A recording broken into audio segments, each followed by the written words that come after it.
ई मत कही हमाई तोहर जाड़न का पत रहली।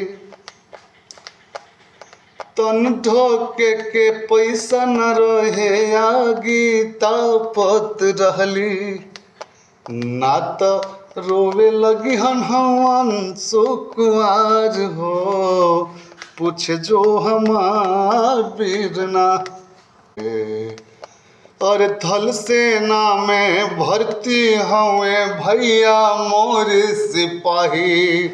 पहरू बन के टहरत होई है जैसे कोनो राही। हथवा बंदूक कमरिया में कटार हो, पूछ जो हमार वीरना।